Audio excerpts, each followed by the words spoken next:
Você já sentiu o vazio de perder alguém e se perguntou: será que nos veremos novamente? A mensagem de Billy Graham hoje vai te mostrar a esperança que a Bíblia oferece. A verdade sobre a família no céu. Será que nos reconheceremos? Imagine isso. Você está no funeral de alguém próximo a você, talvez um pai, um irmão, um cônjuge ou até mesmo um filho. Você ouve as pessoas dizerem coisas como: eles estão em um lugar melhor agora, ou um dia estaremos todos juntos novamente. Mas, no fundo, uma pergunta persiste: isso é realmente verdade? Veremos nossos entes queridos novamente no céu? Será que os reconheceremos? Será que eles se lembrarão de nós? Essas são algumas das perguntas mais pessoais e emocionais que podemos fazer. E sejamos honestos, não é apenas curiosidade, é algo pessoal.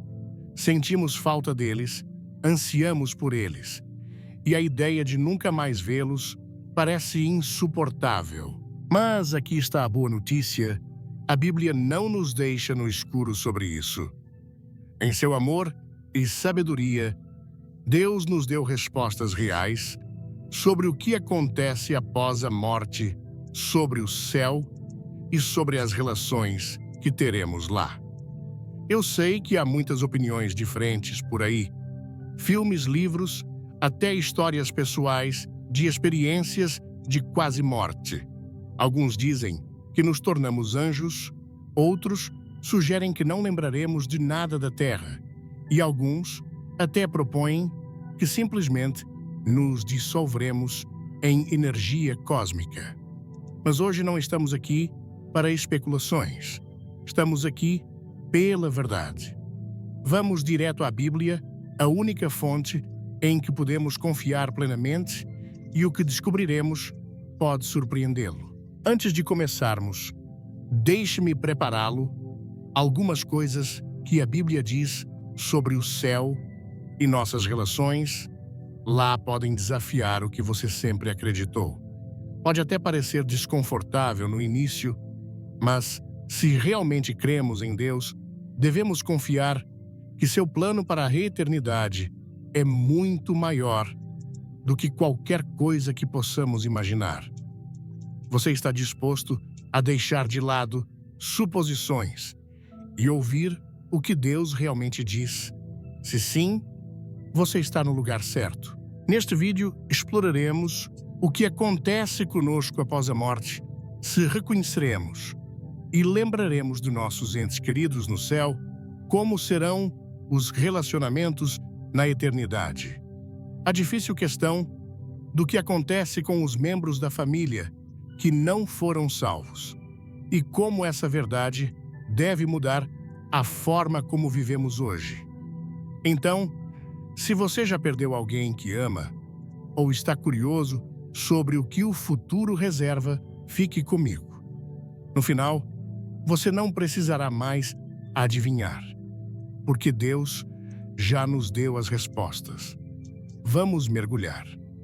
Antes de começarmos, deixe um nos comentários se você quer saber a verdade sobre a família no céu e se inscreva para mais mensagens inspiradoras.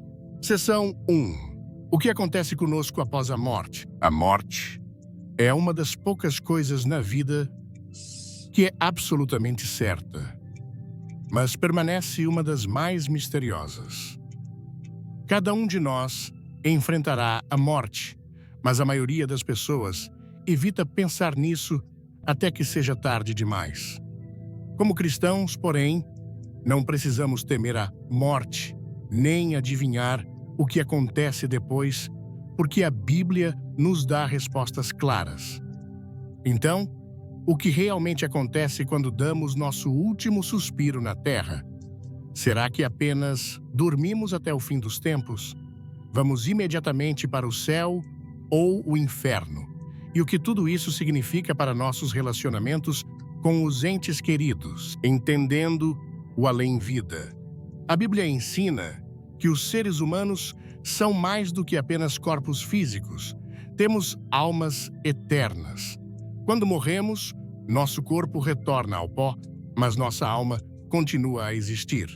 Eclesiastes 12, versículo 7 diz: "O pó voltará à terra como era, e o espírito voltará a Deus que o deu." Isso significa que a morte não é o fim. É uma transição. Nosso corpo físico é temporário, mas nossa alma é eterna. Isso levanta uma questão importante para onde vamos imediatamente após a morte. A separação entre os justos e os injustos é descrita em Lucas 16, versículos 19 a 31, onde Jesus conta a história do rico e Lázaro. Nessa história, ambos os homens morrem. Um vai para um lugar de sofrimento e o outro para um lugar de paz. O rico em tormento está plenamente consciente de sua vida passada e até se lembra de sua família ainda na terra. Isso nos diz 3 coisas importantes. Primeiro, permanecemos conscientes após a morte. Segundo, temos memória e consciência de nossa vida na terra. E terceiro, há uma separação imediata entre os salvos e os perdidos. Para os crentes, a Bíblia dá uma promessa maravilhosa. Em 2 Coríntios 5, versículo 8. Estar ausente do corpo é estar presente com o Senhor. Isso significa que no momento em que um crente morre, ele está instantaneamente na presença de Jesus, sem espera, sem vagar, sem sono da alma. Se seu ente querido conhecia a Cristo no segundo em que deu seu último suspiro, aqui, ele deu seu primeiro suspiro no céu. Para aqueles que rejeitaram a Cristo, no entanto, sua alma é separada de Deus, aguardando o julgamento final. Apocalipse 20, versículos 12 a 15. Descreve esse momento aterrorizante em que aqueles cujos nomes não são encontrados no livro da vida são lançados no lago de fogo. É por isso que a salvação é tão urgente, porque a eternidade é real e há apenas 2 destinos. E a ressurreição final.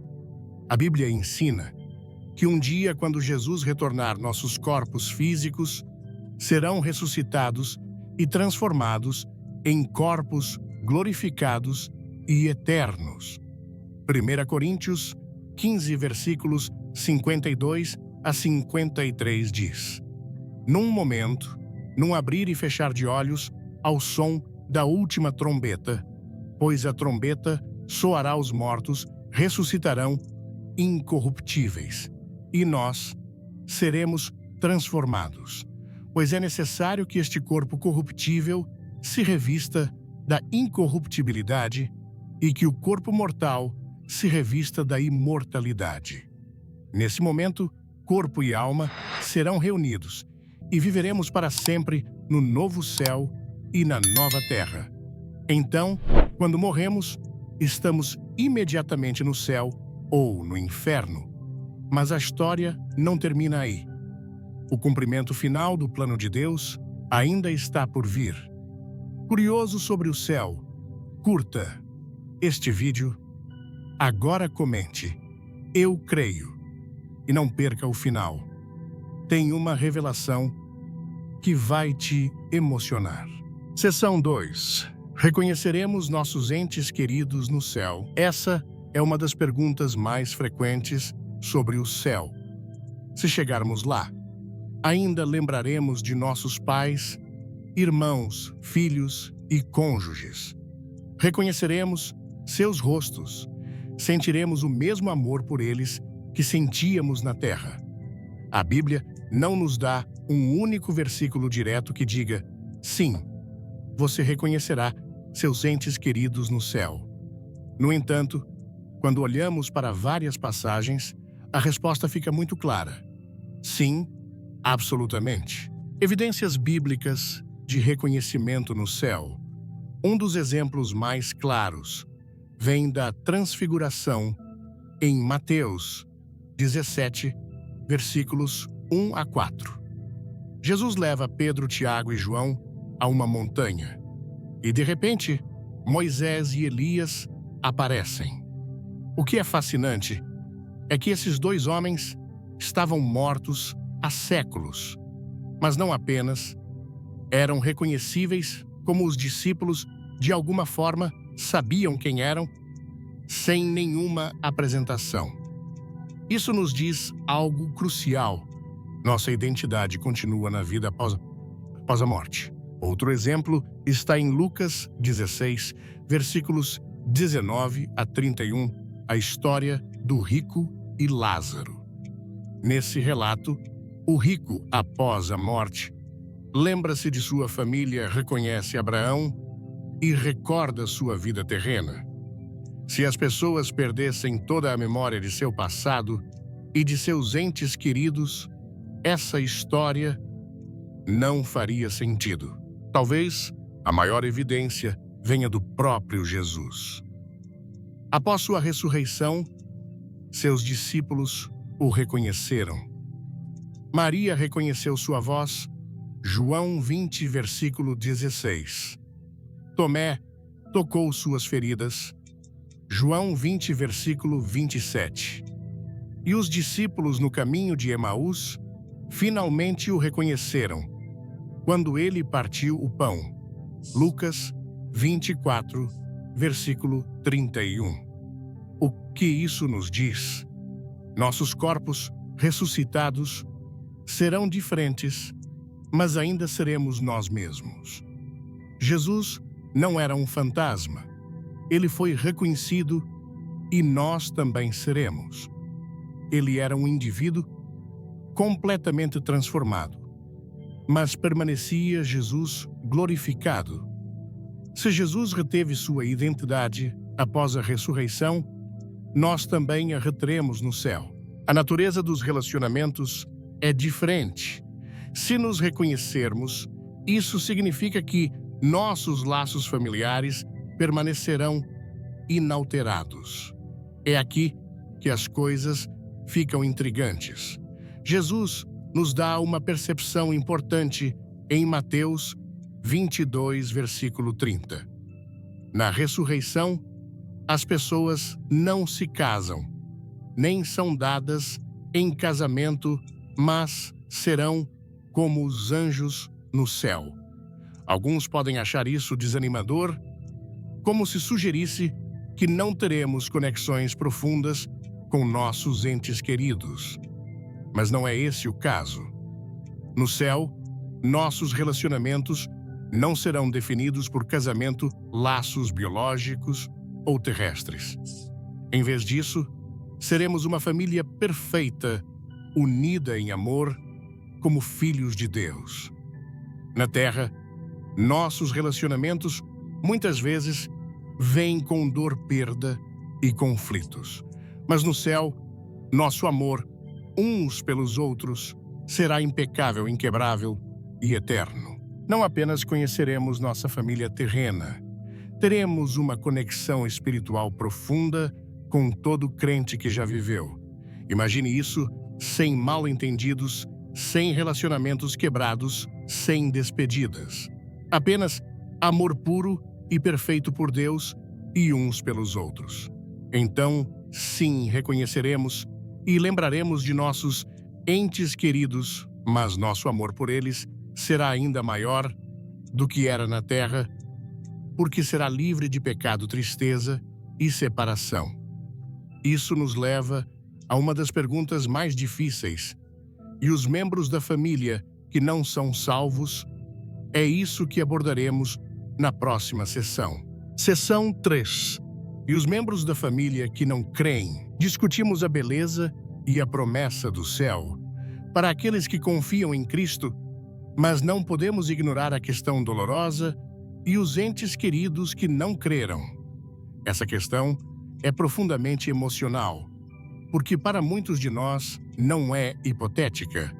Temos pais, irmãos, filhos e amigos que amamos profundamente, mas que não colocaram sua fé em Jesus. A ideia de sermos separados deles por toda a eternidade é mais dolorosa do que as palavras podem expressar.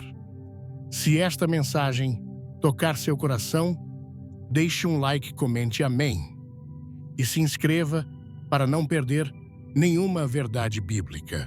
A realidade do céu e do inferno nos força a confrontar a verdade de que nem todos entrarão no céu. Jesus afirma isso claramente em Mateus 7, versículos 13 e 14.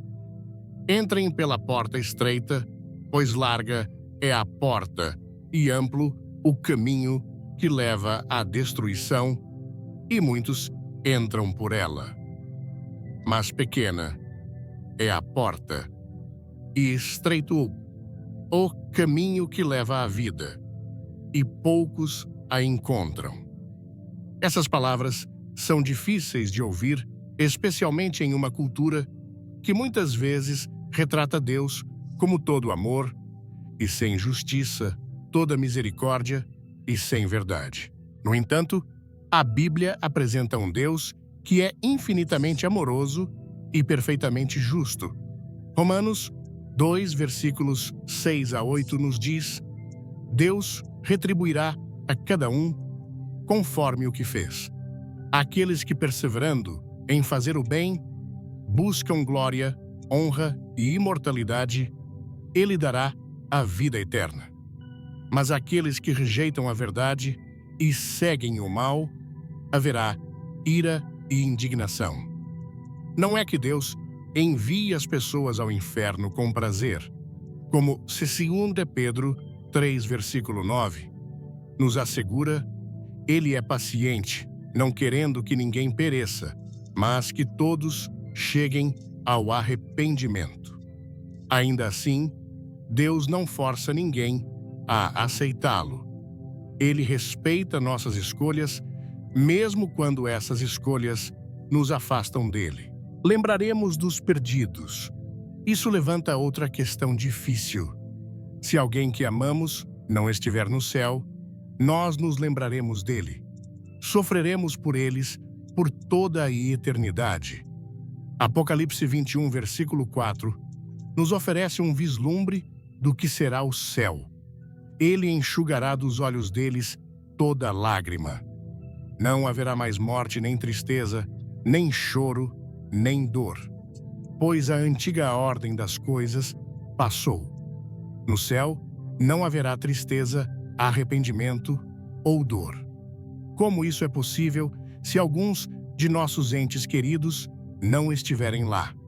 Embora a Bíblia não forneça uma resposta detalhada, podemos confiar que a justiça de Deus é perfeita e seu amor é completo. Isaías 55, versículo 9. Nos lembra: assim como os céus são mais altos que a terra, também os meus caminhos são mais altos que os seus caminhos, e os meus pensamentos mais altos que os seus pensamentos. Podemos não entender completamente como a justiça e a misericórdia de Deus trabalham juntas, mas podemos confiar que Ele fará todas as coisas certas. O céu será um lugar de paz, alegria e satisfação perfeitas, livre de qualquer arrependimento ou tristeza. A urgência da salvação.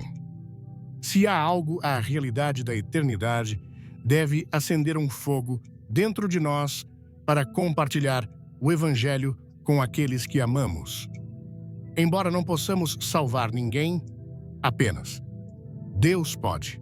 Podemos compartilhar as boas novas e orar fervorosamente pela salvação deles. Atos 16, versículo 31. Nos dá uma promessa poderosa: creia no Senhor Jesus e você será salvo, você e sua casa. Embora cada pessoa deva fazer sua própria escolha, nossa fidelidade em compartilhar Cristo pode impactar profundamente nossas famílias. Então, Não espere até que seja tarde demais. Se você tem entes queridos que não conhecem Jesus, ore por eles. Compartilhe o Evangelho e viva sua fé de uma maneira que desperte a curiosidade deles. O céu e o inferno são reais e a eternidade é longa demais para estar errado. Seção 4. A alegria da reunião eterna. Agora que discutimos as verdades difíceis, vamos voltar nossa atenção para a promessa alegre que espera aqueles que creem. Quando pensamos no céu, muitas vezes imaginamos ruas de ouro, portões de pérolas e adoração interminável. Embora essas coisas sejam notáveis, a verdadeira beleza do céu é muito mais profunda. O céu é o lugar onde toda lágrima é enxugada, toda tristeza é esquecida e todo relacionamento é restaurado perfeitamente e eternamente. Como serão os relacionamentos no céu? Imagine isso sem mais mal-entendidos, sem mais discussões, sem mais mágoas ou rancores. No céu, nossos relacionamentos serão definidos por amor e unidade perfeitos. 1 Coríntios 13, versículo 12, nos dá um vislumbre dessa realidade. Agora vemos apenas um reflexo como em um espelho. Então, veremos face a face. Agora, conheço em parte. Então, conhecerei plenamente da mesma forma que sou plenamente conhecido. Conheceremos uns aos outros completamente, sem as barreiras que o pecado cria na terra. Imagine a alegria de não apenas reconhecer seus entes queridos, mas conhecê-los de uma maneira mais profunda e pura do que nunca. E não é apenas nossa família terrena que será reunida. Seremos parte de uma vasta família eterna, todos os crentes de todas as gerações, nações e tribos. Apocalipse 7, versículo 9, pinta um quadro maravilhoso. Depois disso, olhei e diante de mim estava uma grande multidão que ninguém podia contar, de todas as nações, tribos, povos e línguas, de pé diante do trono e do Cordeiro. Juntos serviremos, nos alegraremos e permaneceremos unidos para sempre como a família suprema, os filhos de Deus. Mas a maior alegria de todas será nosso relacionamento com o próprio Deus. Romanos 8, versículo 15, nos diz que somos adotados na família de Deus como co-herdeiros com Cristo. Isso significa que todo crente que você encontrar no céu não é apenas um amigo ou companheiro de adoração. Eles são seu verdadeiro irmão ou irmã. Nosso Pai, o Rei dos Reis e Senhor dos Senhores, é nosso Rei eterno. Filipenses 3, versículos 20 a 21, nos lembra: nossa cidadania, porém, está nos céus, de onde esperamos ansiosamente o Salvador, o Senhor Jesus Cristo, que pelo poder que o capacita a colocar todas as coisas sob seu controle, transformará nossos corpos humildes para que sejam semelhantes ao seu corpo glorioso. Nossos corpos frágeis e mortais serão transformados em corpos gloriosos e eternos, adequados para a vida incrível que Deus preparou para nós no céu. Não apenas seremos reunidos com nossos entes queridos, mas estaremos unidos com Deus. Essa é a maior promessa de todas. Antes de mergulharmos na palavra, clique no like se você ama sua família e quer vê-los no céu. Fique até o final, tem uma surpresa. Seção 5. Vivendo hoje com o céu em mente. Exploramos a verdade sobre o que acontece após a morte se reconheceremos nossos entes queridos e como serão os relacionamentos no céu. Mas agora vem a pergunta mais importante: o que isso significa para nós agora? O céu não é apenas algo para pensar quando morrermos. Ele deve transformar como vivemos hoje. Deve moldar nossas escolhas, nossas prioridades e a forma como amamos as pessoas, especialmente nossas famílias. Então, como essa verdade deve nos mudar, 1 Tessalonicenses 4, versículos 13 a 18, oferece um encorajamento poderoso. Irmãos, não queremos que vocês sejam ignorantes quanto aos que dormem, para que não se entristeçam como os outros que não têm esperança.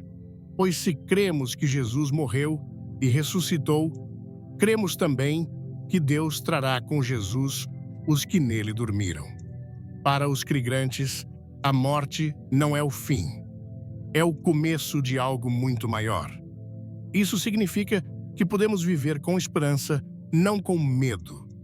Quando perdemos alguém em Cristo, nós nos entristecemos, mas com a certeza de que é apenas temporário. Quando enfrentamos nossa própria mortalidade, não precisamos ter medo. Podemos esperar estar com Jesus. Quando a vida fica difícil, podemos perseverar, porque sabemos que toda dor e luta é momentânea em comparação com a glória que está por vir. 2 Coríntios 4, versículo 17. Viver com o céu em mente significa algo mais. Também, devemos fazer cada dia valer. Se um dia nos reuniremos com nossa família crente, por que não começar a fortalecer esses relacionamentos? Agora, se a eternidade é real, o que fazemos com nosso tempo aqui importa. Como amamos importa. Como perdoamos importa. Há pessoas em sua vida, talvez até na sua família, com quem você precisa se reconciliar. Não espere. O céu é eterno, mas nosso tempo na terra é curto. Quer saber? Se reconhecerá seus entes queridos no céu? Deixe um sim. Nos comentários, se inscreva e assista até o fim para uma mensagem que vai mudar sua vida. Preparando-se para a eternidade, Colossenses 3, versículo 1 nos diz: Portanto, já que vocês ressuscitaram com Cristo, procurem as coisas que são do alto, onde Cristo está assentado à direita de Deus. Muitas vezes, ficamos presos a coisas que não duram: dinheiro, status, prazeres temporários. Mas quando fixamos nossos olhos na eternidade, começamos a viver de forma diferente. Em vez de buscar sucesso, investimos no que realmente importa, nosso relacionamento com Deus e com os outros. Em vez de guardar rancores, perdoamos, sabendo que, no céu, toda divisão será apagada. Em vez de temer o futuro, confiamos que o melhor está por vir. Mais importante ainda, garantimos que estamos prontos. Jesus disse em João 14, versículos 2 a 3, Na casa de meu Pai há muitas moradas. Se não fosse assim, eu lhes teria dito: Vou preparar um lugar para vocês, e se eu for e preparar um lugar para vocês, voltarei e os levarei para mim, para que vocês estejam onde eu estiver. O céu é um lugar preparado para pessoas preparadas. A única maneira de ter certeza de que você e seus entes queridos estarão juntos na eternidade é através de Jesus Cristo. Ele é o único caminho. João 14, versículo 6. Então, deixe-me perguntar: você está pronto? Você colocou sua fé nele e seus entes queridos? Se não, o que está impedindo você de tomar essa decisão hoje? Porque a eternidade é real. E não temos tempo a perder. Assistir ao vídeo A Verdade sobre a Família no Céu. Será que nos conheceremos? Trouxe uma onda de emoções profundas e reflexões transformadoras que tocaram meu coração de uma maneira que poucas mensagens conseguem. Como brasileiro, onde a família é o pilar central da nossa vida, a ideia de reencontrar nossos entes queridos no céu desperta uma esperança que aquece a alma. A mensagem inspirada nas palavras de Billy Graham e ancorada na Bíblia não apenas respondeu às minhas dúvidas mais íntimas sobre o que acontece após a morte, mas também me desafiou a viver de maneira mais intencional, com os olhos fixos na eternidade. Este vídeo não é apenas uma explicação teológica, é um convite para repensar como amamos, perdoamos e compartilhamos nossa fé com aqueles que nos cercam. Abaixo, compartilho minhas reflexões e as lições práticas que tirei dessa mensagem que podem transformar nossa vida cotidiana. Primeiro, o vídeo me fez refletir sobre a realidade da morte, um tema que no Brasil muitas vezes evitamos até que ela bata à nossa porta. A certeza de que a morte não é o fim, mas uma transição para a eternidade, conforme descrito em Eclesiastes 12:7. O pó voltará à terra como era, e o espírito voltará a Deus que o deu. Trouxe um conforto imenso. No contexto brasileiro, onde celebramos a vida com festas, churrascos e reuniões familiares, a morte pode parecer um intruso cruel. No entanto, saber que para os crentes, estar ausente do corpo é estar presente com o Senhor, 2 Coríntios 5:8, me deu uma nova perspectiva. Essa verdade me ensina a não temer a morte, mas a encará-la com esperança. Aplicando isso à vida, percebi que devo valorizar cada momento com minha família e amigos, pois o tempo na Terra é curto.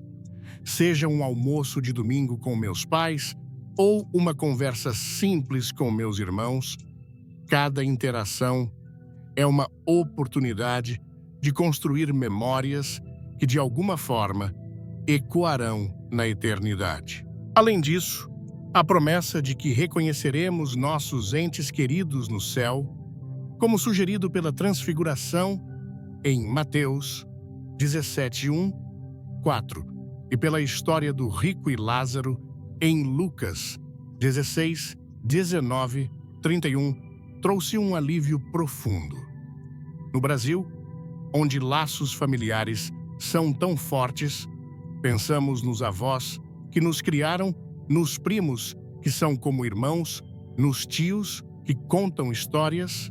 A ideia de que esses laços não se dissolvem na eternidade é reconfortante. A lição prática aqui é clara: devo investir nos relacionamentos agora enquanto estamos na Terra. Isso significa perdoar rapidamente, resolver conflitos com amor e expressar afeto sem reservas. Quantas vezes, na correria do dia a dia, deixamos de dizer "eu te amo" ou de pedir perdão?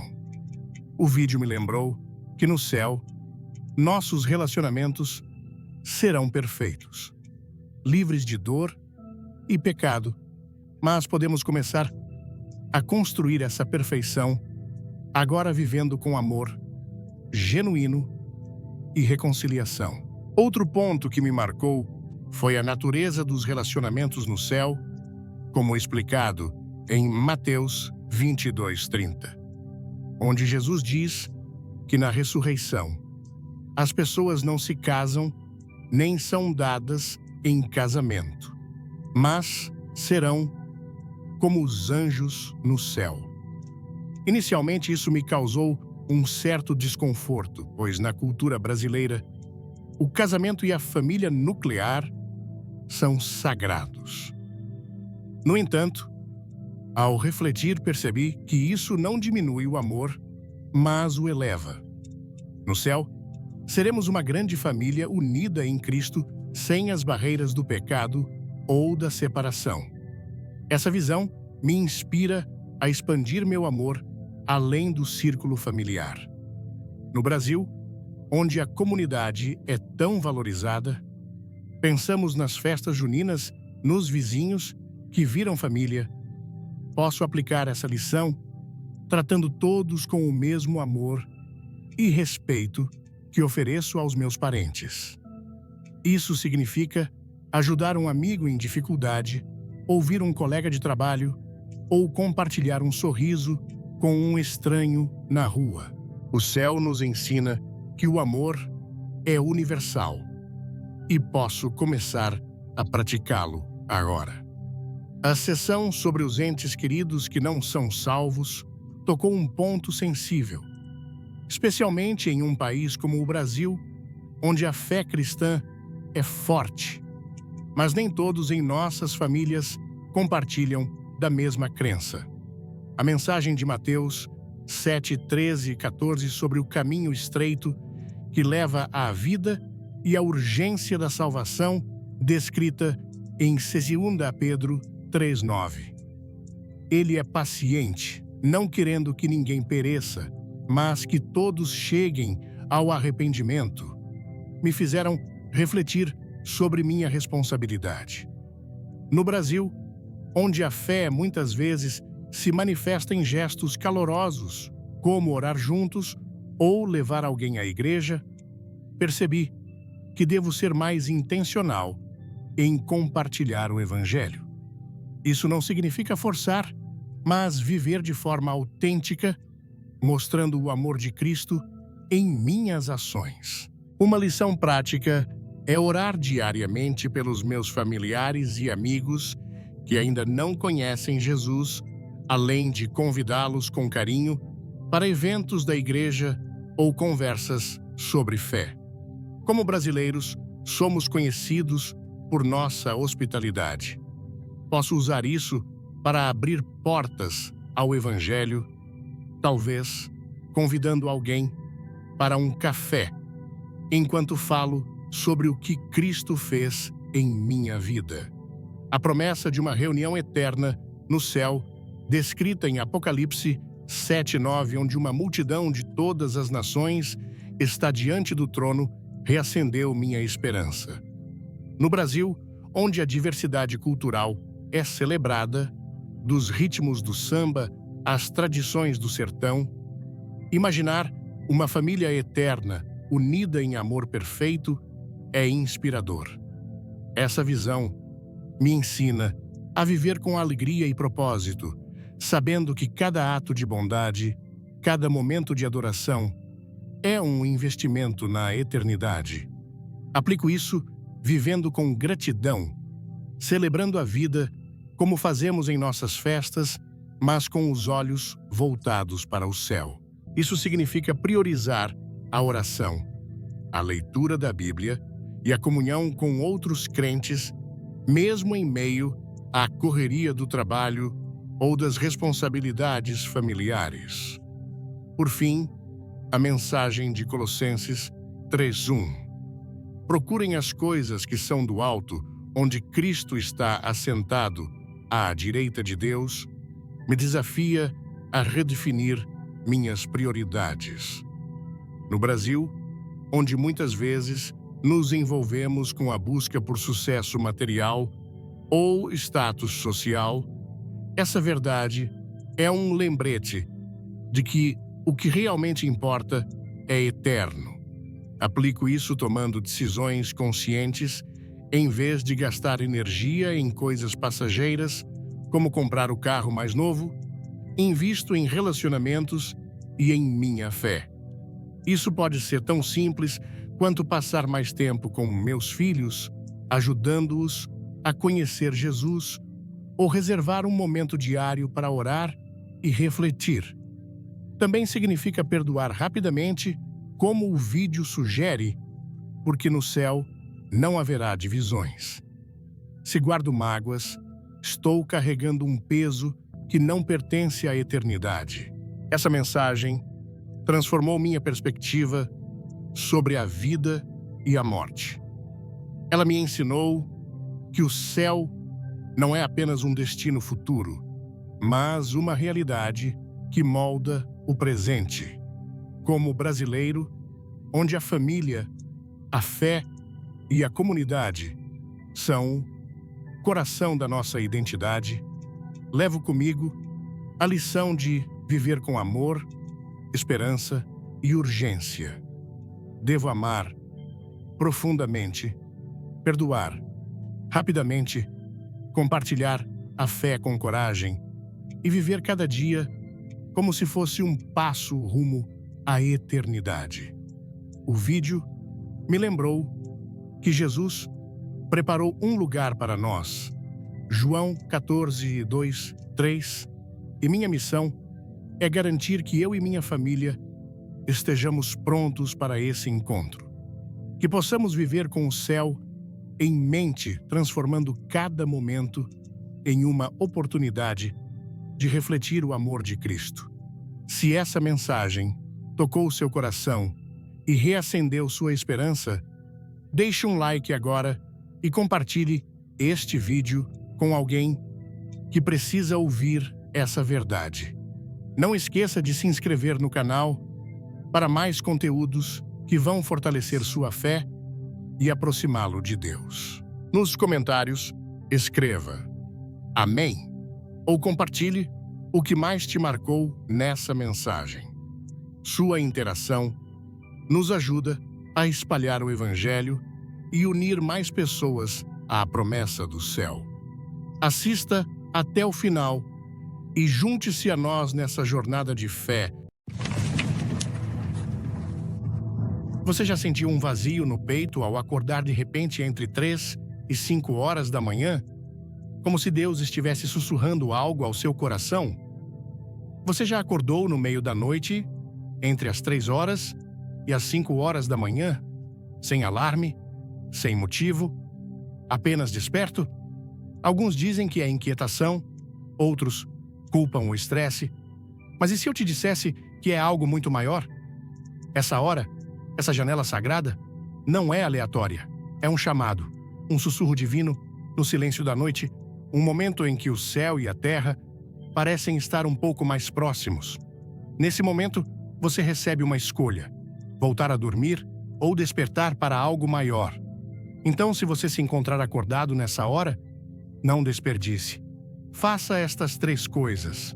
Antes de começarmos, deixe um nos comentários se você acredita que Deus fala conosco na madrugada. Curta e se inscreva. E não perca o final. Há uma surpresa especial esperando por você. 1. A hora do despertar espiritual. Você já acordou no meio da noite, entre as 3 horas e as 5 horas da manhã, sem motivo algum? Seus olhos se abrem, o mundo ao seu redor está parado e uma consciência inexplicável se instala em seu espírito. Nenhum despertador o tirou do sono. Nenhum barulho repentino perturbou seu descanso. E ainda assim, lá está você, acordado na escuridão, sentindo algo profundo, algo que se agita. Alguns descartam isso como uma casualidade, uma noite inquieta, uma mente perturbada. Outros culpam o estresse, a ansiedade ou um cérebro hiperativo processando os eventos do dia. Mas e se for mais do que isso? E se acordar nessa hora não for um acidente, mas um convite? E se, no silêncio da noite, você estiver sendo chamado? Há algo sagrado nessas horas. Durante o dia, a vida é acelerada. As distrações estão por toda parte. O barulho do mundo é implacável. Mas no silêncio da madrugada, antes do nascer do sol e das exigências do dia começarem, existe um momento em que o céu e a terra parecem mais próximos, em que o tempo em si parece diferente, em que a alma pode finalmente ouvir o que muitas vezes é abafado. Por séculos, as pessoas reconheceram essa hora como significativa. Nas Escrituras, encontramos que foi durante as vigílias noturnas que homens e mulheres de fé clamaram em oração, buscando orientação, respostas e força. Foi na solidão desses momentos que profetas receberam visões, que revelações foram dadas, que corações foram movidos para um propósito maior. Na segunda epístola, a Timóteo, capítulo 4, versículos 3 e 4, está escrito: porque virá tempo em que não suportarão a sã doutrina, mas tendo comichão nos ouvidos, amontoarão para si doutores conforme as suas próprias concupiscências e desviarão os ouvidos da verdade, voltando às fábulas. Até hoje, em diferentes culturas e tradições, essa janela de tempo é considerada a hora do despertar espiritual, um momento em que o sobrenatural está mais ativo, a mente está mais aberta e a alma está mais receptiva aos sussurros divinos. Por que tantas pessoas despertam nesse horário? Será que algo dentro de nós anseia por ser ouvido? A mente, livre do barulho do dia, finalmente tem espaço para refletir. Os fardos carregados durante o dia se tornam mais claros à noite. Medos, dúvidas, questões, tudo o que foi suprimido começa a emergir. E nesse momento, na escuridão, temos uma escolha. A maioria das pessoas, quando acorda nessa hora, faz uma de duas coisas: luta para voltar a dormir ou pega o celular, rolando a tela, sem pensar, para preencher o silêncio. Mas e se, em vez de tentar escapar desse momento, você o abraçasse? E se esse despertar não for uma perturbação, mas um presente? Ei, você já sentiu um chamado às 3 horas da manhã? Comente, despertei, e se inscreva no canal. Fique até o fim, porque algo incrível te espera. Há algo nessa hora que exige atenção. É o momento em que os pensamentos são mais claros, em que o espírito é mais sensível. É nesses momentos que as pessoas de repente se lembram de coisas há muito esquecidas. Sonhos abandonados, paixões deixadas inexploradas, erros que precisam ser corrigidos. É durante essa hora que a inspiração surge, que ideias criativas emergem, que respostas aparecem do nada. A mente, livre das ocupações do mundo, começa a processar o que realmente importa. Mas além dos pensamentos, além da reflexão, algo ainda mais profundo está acontecendo. O coração fala de maneiras que não fala durante o dia. Há um impulso inegável por algo maior, uma sensação de que há mais na vida do que o que foi visto e conhecido. É nesses momentos que as pessoas se deparam com seu eu mais verdadeiro, sem distrações, sem fingimentos, apenas a realidade crua e honesta de seu espírito. Alguns acordam nessa hora com uma sensação de urgência, sentem um peso, um chamado que não conseguem explicar. Pode ser uma pessoa que vem à mente de repente, alguém que não pensaram em anos, mas agora sentem uma necessidade urgente de contatar. Pode ser uma decisão que estavam evitando, uma que sabem que precisam finalmente enfrentar. Pode ser uma sensação avassaladora de gratidão, uma profunda apreciação pela vida, por outra chance, pelo simples fato de estarem ainda aqui. Outros acordam com medo. São confrontados por suas ansiedades, seus arrependimentos, os fardos que carregam. As preocupações do amanhã parecem mais pesadas no silêncio da noite. Os fracassos de ontem parecem mais reais. As incertezas do futuro tornam-se inevitáveis. E, no entanto, nesse momento, há uma oportunidade de deixar tudo isso para trás, de entregar o peso, de trocar o medo pela fé, a dúvida pela esperança, a turbulência pela paz. Essa hora não é apenas sobre estar fisicamente acordado, é sobre estar espiritualmente acordado. É um lembrete de que a vida é mais do que rotina, mais do que horários, mais do que a busca interminável pelo sucesso. É um lembrete de que há algo mais profundo em ação, algo invisível, porém inegável. Alguns chamam isso de intuição, outros chamam de orientação divina. Mas qualquer que seja o nome, a verdade permanece a mesma. Esse não é um momento sem significado. Ao longo da história, algumas das maiores revelações, os insights mais poderosos, os momentos mais transformadores vieram no silêncio das primeiras horas da manhã. É nesse espaço que homens e mulheres encontraram direção quando estavam perdidos. É nesse espaço que batalhas foram travadas, não com armas, mas com oração, com rendição, com uma determinação inabalável de se levantar e seguir um novo caminho. É nesse espaço que vidas foram transformadas. Então, quando você acordar, nas primeiras horas da manhã, não ignore isso, não desconsidere o chamado. Fique quieto, escute, examine seu coração.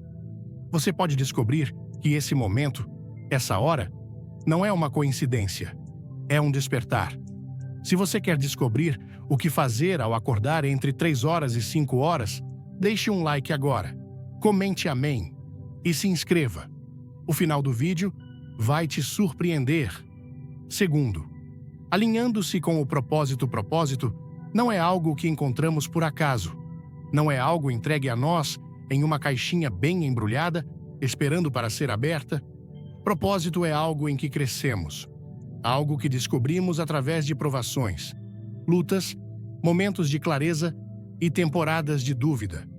No entanto, no fundo, cada pessoa carrega uma semente de propósito, um chamado, uma razão de ser, um caminho destinado a ser trilhado.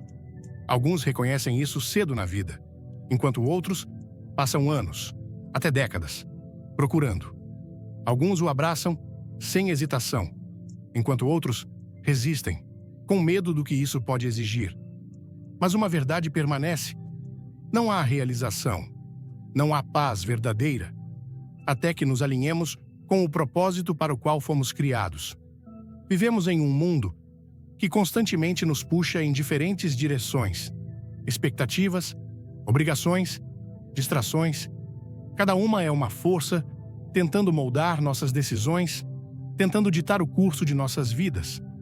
Desde jovens, nos dizem como o sucesso deve ser, quais caminhos devemos seguir, quais sonhos são aceitáveis de perseguir, e assim, muitas pessoas passam pela vida não alinhadas com seu verdadeiro propósito, mas alinhadas com as expectativas dos outros. Elas aceitam empregos que não amam, vivem vidas que não as preenchem, perseguem coisas que as deixam vazias. Elas escalam escadas apenas para descobrir que estavam encostadas nas paredes erradas. No entanto, mesmo em meio a todo esse barulho, há uma voz suave que nunca desaparece completamente. Uma voz que sussurra em momentos de solidão, que fala através da inquietação, da insatisfação, daquela sensação inabalável de que há algo mais. É nesses momentos, quando acordamos, nas primeiras horas da manhã, quando sentimos aquele puxão em nossos corações, quando reconhecemos que algo dentro de nós está desalinhado, que recebemos uma escolha: ignorar e continuar no caminho de menor resistência ou pausar, escutar e começar a buscar o caminho que fomos destinados a seguir. Alinhar-se com o propósito não é sobre seguir um roteiro perfeito e pré-escrito. É sobre entrar em acordo com as verdades mais profundas de quem somos. É sobre abandonar as falsas identidades que vestimos, as máscaras que colocamos para agradar aos outros, os papéis que desempenhamos que não refletem o chamado dentro de nós. É sobre fazer as perguntas difíceis. Por que estou aqui? Para que fui criado? O que move minha alma de uma maneira que nada mais faz? A maioria das pessoas não faz essas perguntas porque tem medo das respostas. Elas temem o que o propósito pode exigir delas, porque o propósito sempre vem com um custo. Ele exige crescimento, exige mudança, exige coragem. Antes de mergulharmos, comente: eu creio. Se sente que Deus te chama na madrugada, curta, se inscreva e veja até o final. Uma revelação poderosa está vindo. No momento em que começamos a entrar em nosso propósito, enfrentaremos resistência, dúvidas internas, oposição externa. As pessoas podem não entender, algumas até tentarão nos desencorajar. Mas o propósito não é sobre agradar pessoas, é sobre cumprir um chamado. Alguns conhecem seu propósito há anos, mas o enterraram sob medo, sob desculpas, sob a crença de que não são qualificados, não são bons o suficiente, não estão prontos. Mas aqui está a verdade. Propósito não é sobre estar pronto, é sobre estar disposto. É sobre dar um passo, depois outro, mesmo quando o caminho é incerto. É sobre confiar que o que foi colocado dentro de nós está lá por uma razão, que os dons que recebemos foram dados para serem usados, que os sonhos que carregamos foram plantados em nós por uma razão divina. Propósito não é sempre sobre grandes gestos ou missões que mudam o mundo.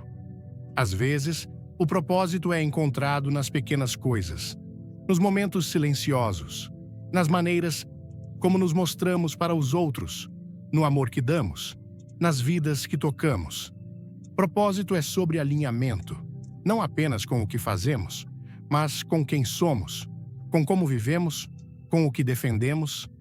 É sobre estar em harmonia com o chamado mais profundo colocado dentro de nós. Quando nos alinhamos com o nosso propósito, a vida ganha um novo significado. As lutas que enfrentamos não parecem mais sem sentido. A dor que suportamos começa a fazer sentido. Os obstáculos que superamos revelam suas lições, porque o propósito não elimina as dificuldades, mas dá significado a elas. Transforma provações em testemunhos, retrocessos em degraus, fracassos em lições que nos moldam no que sempre fomos destinados a ser. Para nos alinharmos com o propósito, devemos estar dispostos a deixar ir tudo o que não está em alinhamento. Devemos deixar ir o medo que nos segura, as vozes que nos dizem que não podemos, a necessidade de aprovação, de validação, de certeza. Porque o propósito não vem com um mapa, ele vem com fé.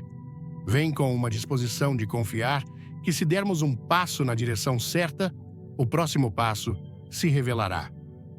Propósito não é apenas sobre o que fazemos, é sobre quem nos tornamos. É sobre acordar cada dia com um senso de direção, com um fogo interno que não pode ser apagado. É sobre caminhar com confiança, sabendo que não estamos aqui por acidente, que nossa existência é intencional, que nossas vidas importam. Então, quando aquela voz chamar, quando um movimento em sua alma se recusar a ser ignorado, escute, porque o propósito está esperando. O alinhamento é possível e a vida que você foi destinado a viver está mais próxima do que você pensa. Terceiros passos de ação para a transformação. Transformação é uma palavra que carrega grande peso. É uma palavra que significa mudança em um nível profundo e pessoal. Uma metamorfose que vai além de melhorias superficiais, alcançando o cerne de quem somos. É sobre crescimento, renascimento e tornar-se a pessoa que sempre fomos destinados a ser. Transformação não é um destino, é uma jornada. E não é algo que acontece por acaso. Requer ação deliberada, uma série de passos que nos movem de onde estamos para onde devemos estar. A verdade é que a mudança nunca é fácil.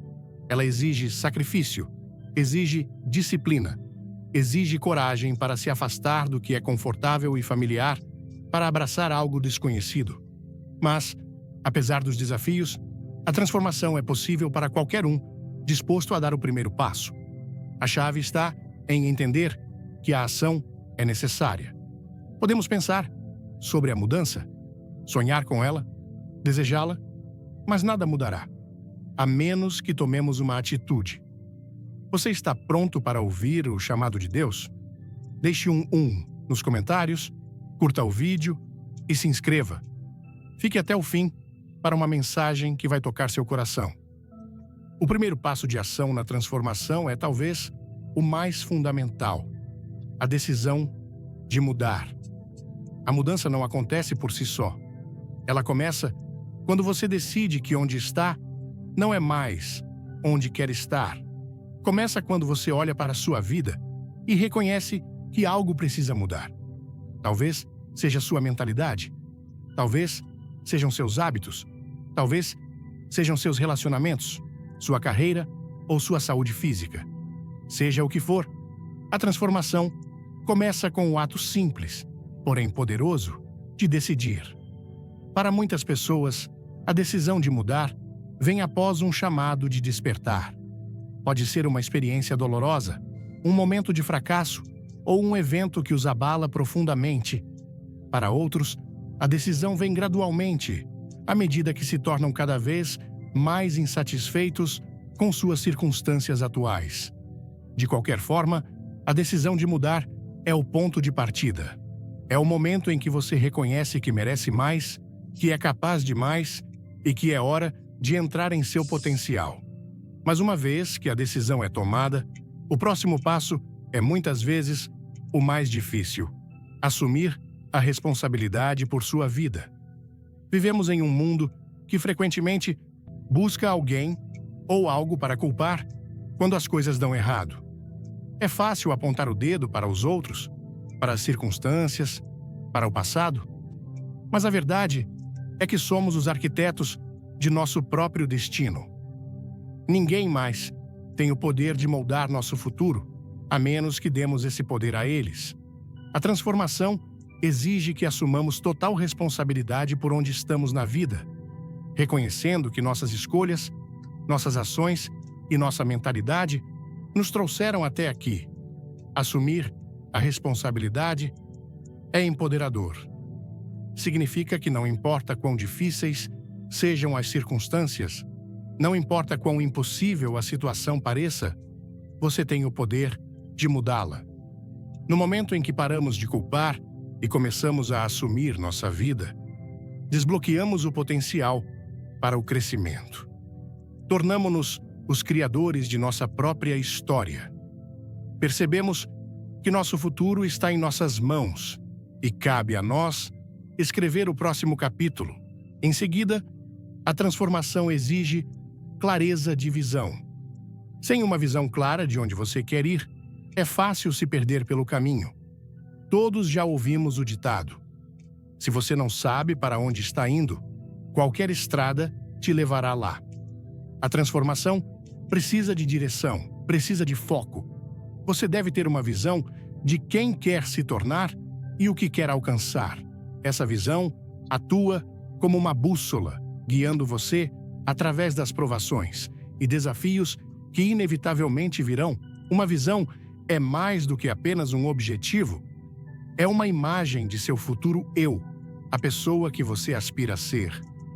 É a pessoa que venceu seus medos, que superou obstáculos, que alcançou o que antes parecia impossível. É a pessoa que vive em alinhamento com seu propósito, que caminha com confiança, que inspira os outros pelo exemplo que dá. Ter uma visão clara de quem você quer ser não apenas o motivará, mas lhe dará a força para superar momentos de dúvida.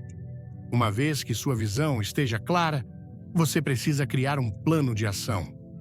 A transformação não acontece em um dia, e certamente não acontece por pensamento positivo. Requer um plano detalhado, passo a passo, que o leve de onde você está para onde quer estar. Um plano fornece estrutura e responsabilidade. Ele divide o grande objetivo em passos menores e gerenciáveis, tornando o processo de transformação menos avassalador e mais alcançável. Um bom plano deve levar em consideração todos os aspectos de sua vida que precisam mudar. Se você quer transformar sua saúde, seu plano deve incluir mudanças na sua dieta, rotina de exercícios e mentalidade. Se você quer transformar sua carreira, seu plano deve incluir passos para melhorar suas habilidades, expandir sua rede de contatos e ganhar a experiência necessária para o trabalho que deseja. Seja qual for sua visão, Seu plano deve ser projetado para movê-lo constantemente em direção ao seu objetivo, um passo de cada vez. À medida que você começa a implementar seu plano, a consistência se torna o próximo passo crítico. A transformação não é uma corrida, é uma maratona. A jornada exige esforço consistente, dia após dia, mesmo quando parece que nada está mudando. É fácil se desanimar quando o progresso parece lento, mas lembre-se, a mudança leva tempo. A verdadeira transformação é um processo e exige que você apareça todos os dias, mesmo quando é difícil. Consistência não é sobre fazer tudo perfeitamente. É sobre progredir de forma constante. É sobre dar pequenos passos todos os dias, mesmo que pareçam insignificantes na hora. Com o tempo, esses pequenos passos se somam. Um pequeno hábito feito consistentemente leva a uma transformação massiva.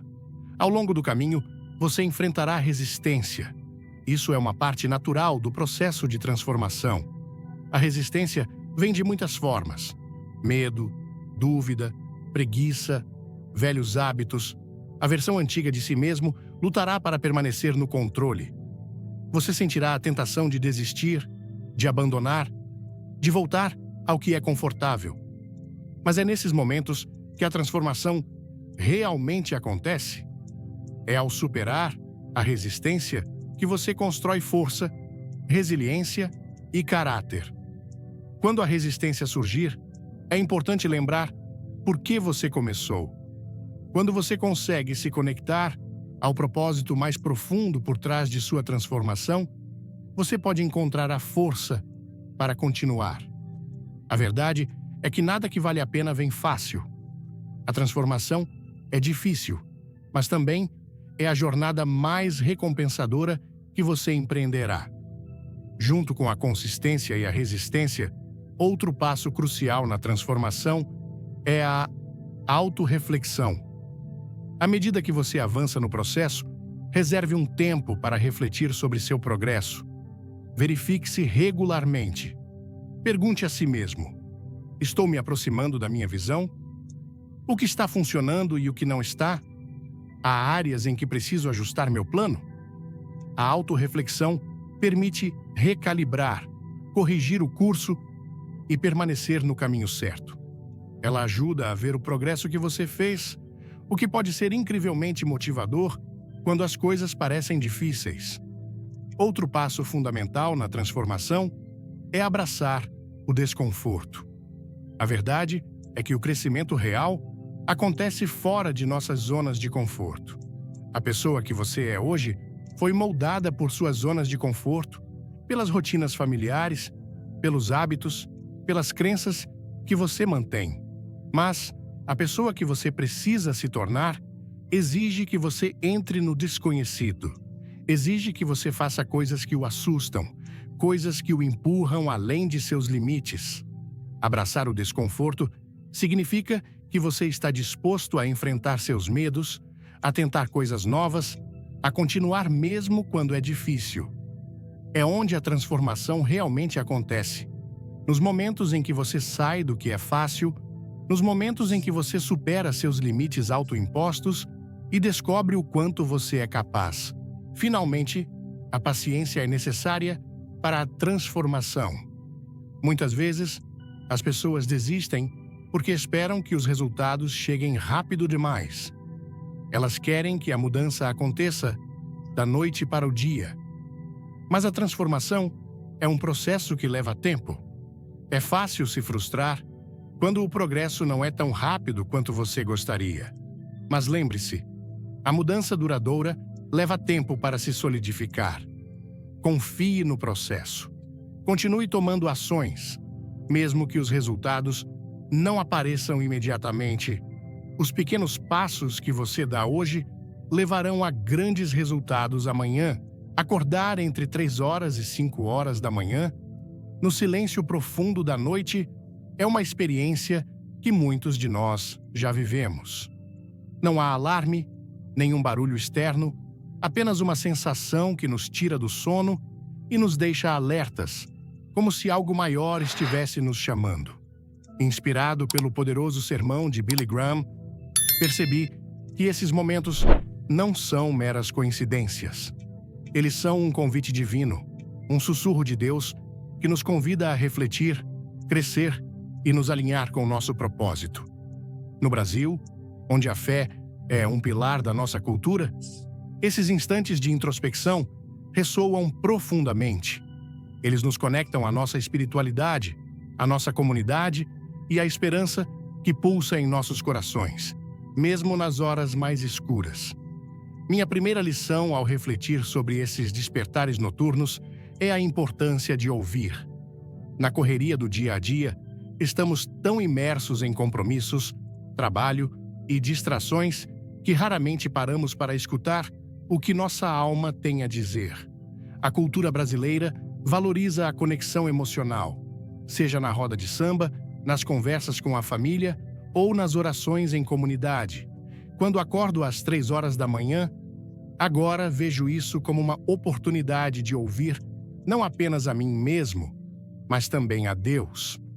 Aplico isso na minha vida, reservando momentos de silêncio, mesmo durante o dia, para refletir sobre minhas escolhas e sentimentos.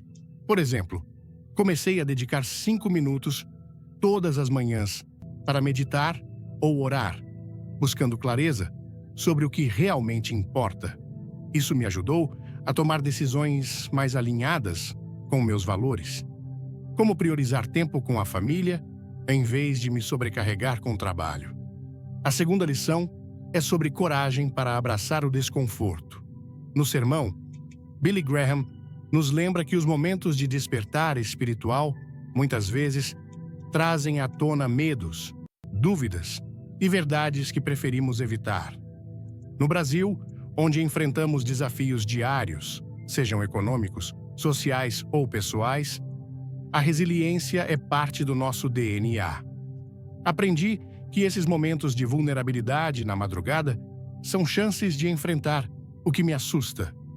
Por exemplo, percebi que adiava decisões importantes, como mudar de carreira, por medo do fracasso. Inspirado por essa mensagem, comecei a dar pequenos passos. Fiz um curso online para desenvolver novas habilidades e conversei com mentores da minha comunidade. Aplicar isso na vida significa reconhecer que o crescimento vem quando saímos da zona de conforto, como um brasileiro que enfrenta as adversidades com garra e fé. A terceira lição é a busca por propósito. No Brasil, onde a espiritualidade e o senso de comunidade nos unem, encontrar nosso propósito é como descobrir o ritmo certo de um samba. Exige prática, paciência e sintonia. Acordar na madrugada me fez questionar: para que estou aqui? Essa pergunta, embora simples, é poderosa. Comecei a escrever um diário para registrar pensamentos que surgem nesses momentos, o que me ajudou a identificar paixões esquecidas, como o desejo de ajudar minha comunidade. Agora, participo de um grupo de voluntariado na minha igreja, onde organizamos ações para apoiar famílias carentes. Isso trouxe um senso de realização que dinheiro ou status nunca poderiam oferecer. Aplicar essa lição significa alinhar ações diárias com o que dá sentido à nossa vida, seja cuidando de quem amamos ou contribuindo para um bem maior. Além disso, percebi que esses despertares são um lembrete de gratidão. No Brasil, celebramos a vida com alegria, mesmo diante das dificuldades. Acordar às 3 horas da manhã me faz lembrar que estou vivo, que tenho outra chance de fazer a diferença. Comecei a praticar a gratidão, anotando 3 coisas boas do meu dia antes de dormir. Isso mudou minha perspectiva, ajudando-me a enfrentar desafios com mais esperança. Por exemplo, quando enfrento um dia difícil no trabalho, lembrar-me de pequenos momentos de alegria, como o sorriso de um colega ou um café compartilhado, me dá forças para continuar. Por fim, aprendi que transformação exige ação consistente. No Brasil, sabemos que nada vem fácil, seja conquistar um sonho ou superar um obstáculo, o sermão de Billy Graham reforça que não basta sentir o chamado, é preciso agir. Adotei uma rotina de pequenos passos. Reservo tempo para a oração. Leio passagens bíblicas, como a mencionada em 2 Timóteo 4:3-4, que nos alerta sobre seguir a verdade em vez de ilusões. E estabeleço metas semanais para crescer pessoalmente. Por exemplo, comprometi-me a melhorar minha saúde caminhando 30 minutos por dia, o que me trouxe mais energia e clareza mental. Essa consistência, mesmo em passos pequenos, é como construir uma casa, tijolo por tijolo. O progresso vem com o tempo. Essas lições, ouvir, abraçar o desconforto, buscar propósito, praticar gratidão e agir com consistência, transformaram minha forma de viver. Elas me ensinaram que os despertares entre 3 horas e 5 horas não são apenas momentos de insônia, mas oportunidades de conexão com Deus e comigo mesmo. Na cultura brasileira, onde a fé e a comunidade nos guiam, essas práticas ressoam como um convite para viver com mais intenção e amor. Aplico isso sendo mais presente com minha família, ajudando minha comunidade e buscando crescer espiritualmente. Cada pequeno passo me aproxima de uma vida mais plena, onde sinto que estou cumprindo o propósito que Deus colocou em meu coração. Se este vídeo tocou seu coração e te inspirou a ouvir o chamado da madrugada, deixe um like agora e compartilhe com alguém que precisa dessa mensagem. Não esqueça de se inscrever no canal e ativar o sininho para não perder nenhuma novidade. Comente abaixo, amém, ou compartilhe o que você faz quando acorda às 3 horas da manhã. Sua história pode inspirar outros. Fique até o final, porque há uma surpresa especial esperando por você, por